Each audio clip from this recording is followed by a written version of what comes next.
What is up, guys? It's your boy here, Jersey Flex, back with another amazing video. As you guys know by the title of this video is basically titled Life After Steroids. The reason why I'm making this video is because I'm currently coming off for a short period of time, just for health reasons. I kind of want to just take a break from running steroids. But it kind of opened my eyes to the idea that there's some people that might want to come off for good, forever. There's some people that just want to run it for a short period of time.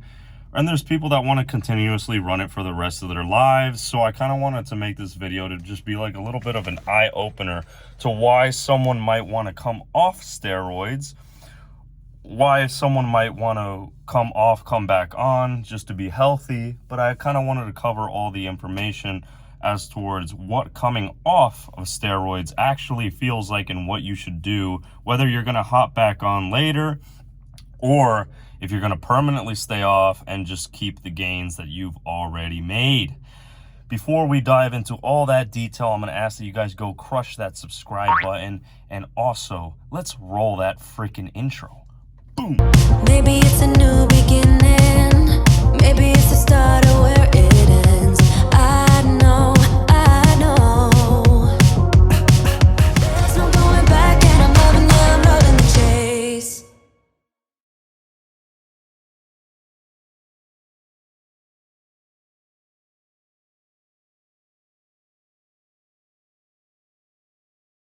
Welcome back, guys. As you guys do know, I put this in the beginning of every single video that I make. I have to put a medical disclaimer because we are talking about androgens, anabolic substances, and steroids and stuff like that. So you guys do know that I'm not your doctor. If you are considering taking any of these anabolics and feeling like you want to just get big and juicy and jacked like I did, please consult your doctor first or seek the attention of a medical professional before you do any decision on your own. These things are body altering, even if they are in good ways. Not everything is greener on the other side. The grass, greener other side, whatever. You get what I mean. Consult a professional first, which is not me. This video is just for entertainment. So one of the biggest reasons why a lot of guys later on in life decide to come off steroids is because, they start realizing that there's a little bit more to life than just steroids. And that's kind of like what happened to me a little bit. I started realizing I'm 25 right now. I've been 220 and nearly shredded at like almost 200 pounds. And I'm kind of starting to realize, like, there's a lot more to life than just taking steroids and being jacked. Plus, I had a very great physique naturally. That's kind of what went through my head for taking a little break. And it's also not healthy. It's not healthy. Am I going to possibly 99.9% chance go back on steroids later on in life? Probably. But for the time being, I'm pretty happy with my natural physique. And I want to be able to travel. That's something that you guys have to take into consideration too. If you're someone who wants to live in the same town, the same place for the rest of your life, steroids might seem ideal if you don't have a doctor prescription for your Winstrol and Trenbolone.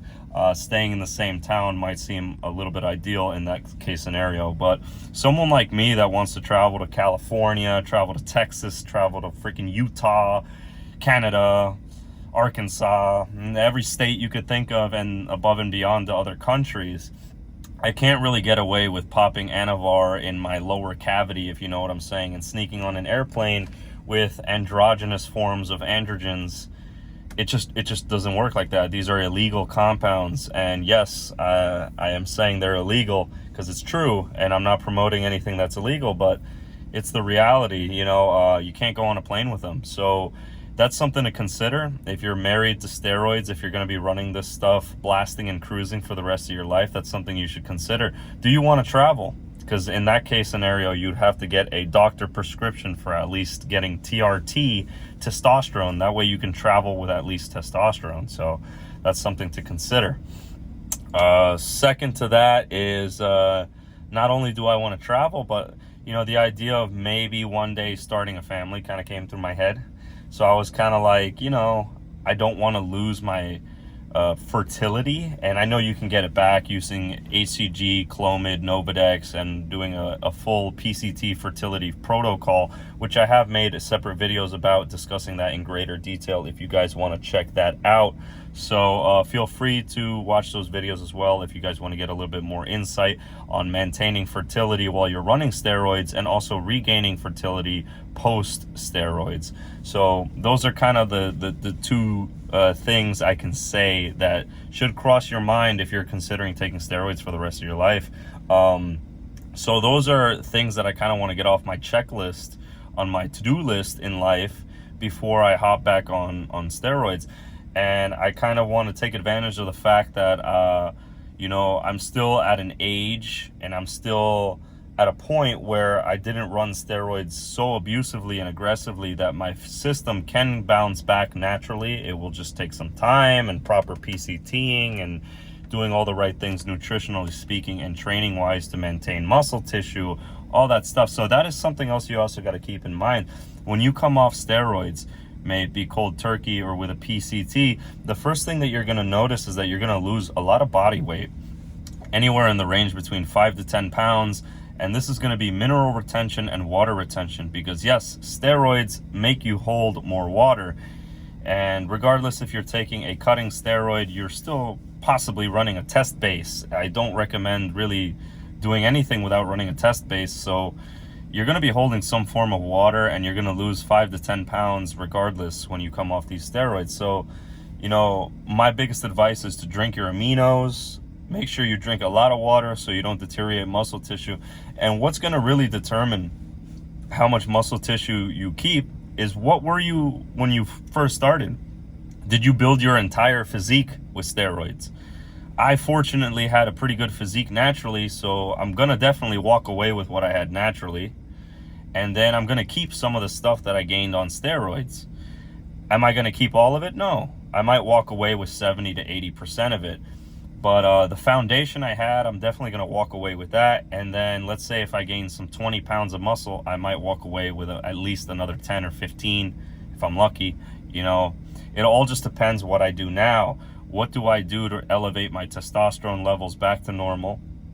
What do I do in terms of diet, and how do I keep training? So you want to keep the intensity high when you're training. You don't want to lose your gains. You want to, obviously you're going to get a little bit weaker, so that's something to keep in mind. That's something to note about life after steroids. So you're going to get a little bit weaker. You might lose a little bit of tissue, and it's really a psychological thing, because most of these steroids, they make you feel amazing. So you're going to lose that feeling to some extent. So that's something to just remember. Other than that, I mean, yeah, you want to elevate your testosterone. Take T boosters, your Tribulus, fenugreek, horny goat weed, maca, all those kinds of things, yohimbine, ashwagandha, any of those over-the-counter pharmaceutical herbal supplements that can boost testosterone. I do recommend doing those. And then also, depending how harsh this cycle was, running your HCG, your Clomid, and your Novadex as well, because that'll help send those signals to the brain, to the pituitary gland, to turn the testes back on, to do all the basic malfunctions that you want to have. You might experience some libido crashes. That's something I do have to keep in mind. So, you know, you want to have your tadalafil or sildenafil, you know, Viagra, Cialis. You want to have that kind of on deck, just in case if that's something that really matters to you and you experience some issues, you know. But when your hormones do regulate themselves back to normal, everything will be fine libido-wise. So those are kind of the 4 things I want to kind of point out that you have to keep in mind if you're going to run steroids, and if you're coming off, something that might make you want to come off, something to consider. So this is really kind of just all about life after steroids, or life pre-steroids if you're considering taking steroids. Things to remember. Do you want to have kids? Maybe you should wait a little bit till you have kids. Number 2, do you want to travel? Because you can't travel with these things, and if you have to take them all the time, you can't really travel with them. Number 3, maintaining muscle tissue afterwards. And if you're going to hop on steroids, keep in mind that they will work better if you just take the time to build muscle naturally. And who knows, you might even like how you look naturally so much that you don't even want to take them to begin with. And number 4, PCT properly and make sure you get yourself back to normal if you're going to come off. If you can come off, you don't want to end up on TRT forever, and you want to get your libido levels back. So those are the 4 things to kind of keep in mind. If you're happy with how you are, just keep going naturally. That's my advice. But go down, hit that subscribe button. I hope this video was an eye-opener, and let's roll that freaking outro video. Boom. No!